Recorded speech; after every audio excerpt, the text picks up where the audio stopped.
Well, I guess it's time for another Sonic video.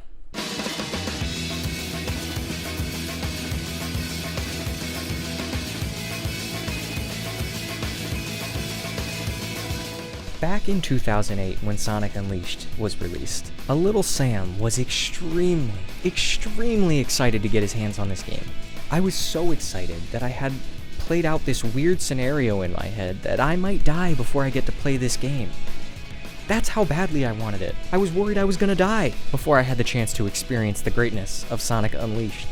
I was so deep into this that way before it was ever announced, I was looking up next Sonic game into Google Images, and I found two very distinct photos. I found one of Sonic grinding on a rail in Missouri, and the other one was from the intro cutscene where Sonic's being electrocuted by Eggman, and it looks like his eye is bulging out of his head. I was so entranced by these two leaks that I traced over the photo of Sonic and sent it into Sonic Central to try to get it featured on their art page. Yeah, remember Sonic Central?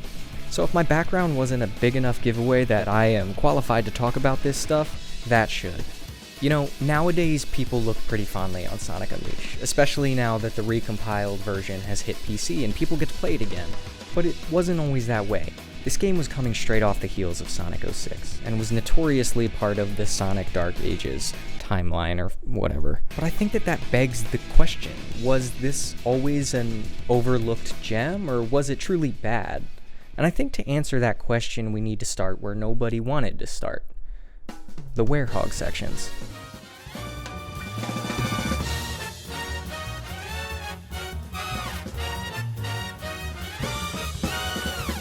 Right off the bat, should this have been in a Sonic game? Probably not.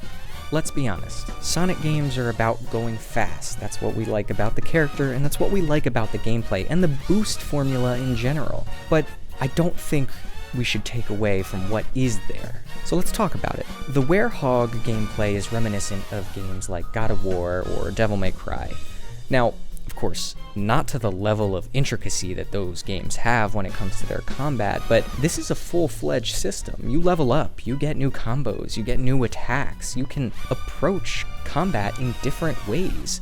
You know, this didn't feel like just a gimmick tacked on. This felt like a whole new, fully fledged game mode. I think the problem lies in the pacing.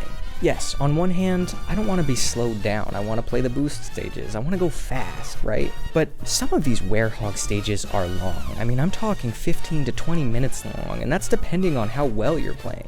I know an 8-year-old Sam had a lot of trouble with this game, and especially the nighttime stages. Going back now, it wasn't that difficult to get enough medals to go to the next level, but back then I wasn't exploring all that well, and when a lot of the game is locked behind these medals, that really stops you in your tracks, and it's not fun.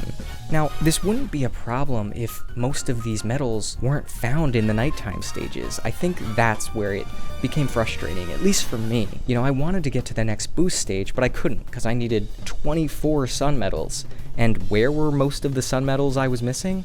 They were all in the nighttime stages. I think that's where we see a disconnect. It's not that it's bad, it's not that it's just a gimmick. I mean, look at the other gimmicks they've thrown into Sonic games as of late. Even as much as I love it, Sonic Frontiers.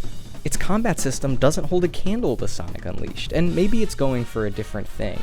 But I really think that the werehog levels and stages and combat and everything it encompasses deserves some sort of recognition for what they were doing.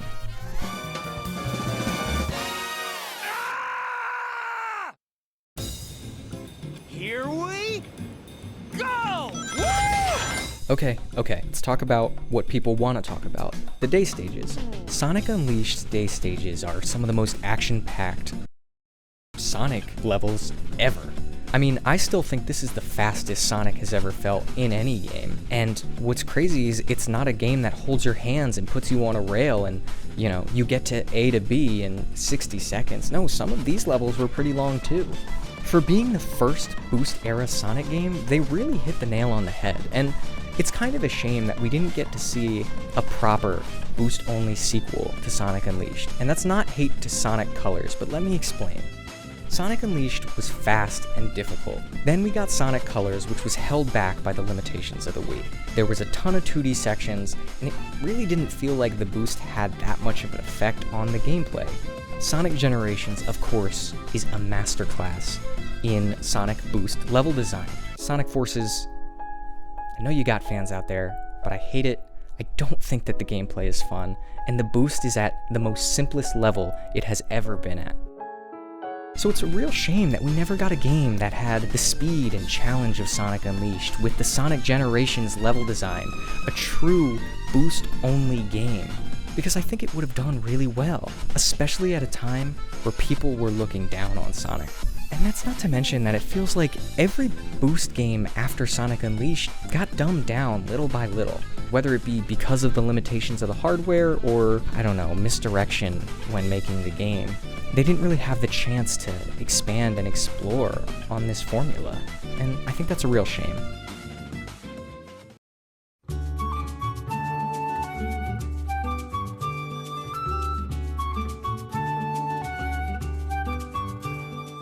I'm just gonna say it. Even to this day, Sonic Unleashed is the best looking Sonic game ever released. And maybe that's not a hot take, but it's really a shame that a game that couldn't even run well on its home console still looks better than any Sonic game we've gotten since. Let's start with the art direction. They put Sonic in a far cartoonier world than we saw in Sonic 06, and it just works really well. There's a balance between Sonic's cartoony nature and the characters and the world that he's existing in. It feels more real even though it doesn't look as real. The cutscenes, CGI or in-game, were beautiful. And we didn't just get one intro cinematic. No, there's a few different CGI cutscenes in here that all look amazing. And even the in-game cutscenes have so much character in them. Again, they really knew how to play with the tools they had and the models that they had to make it fun, make these characters seem alive. Even in the small expressions Sonic might have. He might bounce here, his eyebrow might go up here. It really helped set the stage and build this world and really make it feel nice. I know that there's a lot of reasons why we might not have gotten a game of this caliber in terms of graphics and whatnot, but it's really a shame that it just feels like ever since this game, the graphics have started to go downhill. It really feels like they've gone backwards. Now, Sonic Generations look good, but even back then I thought that the animation quality took a hit. And then don't even get me started on the Sonic Forces era of graphical engine. I don't know what they're doing. I know it could come down to how much money they have in their budget or the time they can put into these things, but it's really just a shame that we didn't see anything better sooner. And lastly, don't even get me started on the music. I know that Sonic games are always known for their music, regardless of if they're good or not, but the culmination of everything this game has to offer, the graphics, the gameplay, the voice acting from Jason Griffith, the GOAT. Love you, baby. I'm sorry. It all came together so well, and you just love to see that.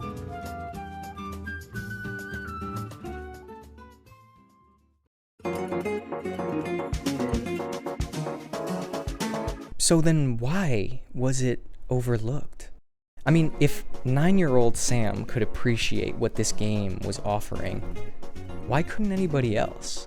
I've touched on a lot of criticisms that this game had. You know, of course, the werehog overstaying its welcome, the medal collection system, which felt like it halted your progress, the performance problems on the consoles it was releasing on, and of course, releasing right after Sonic 06, which just in general didn't help its reputation. But those things haven't changed, so why 17 years later are people flipping a switch on this? I think this game always had character. It always had really high highs and, you know, admittedly some low lows, but I think overall, as a package, this game did it all. We got a full-fledged game with a lot of levels, a lot of side content, and a team that really cared about the product that they were making 2 different, brand new gameplay formulas for us to play around in, with a leveling system that makes us feel like we're getting stronger as the game goes on. It's truly astounding that we were able to look at this game and really just throw it aside. I think it's even interesting to look back at the Sonic Dark Ages and the games that people were praising back then. Games like Sonic Colors, at least in my opinion, are kind of mid compared to Sonic Unleashed. It's just funny how times change, I guess.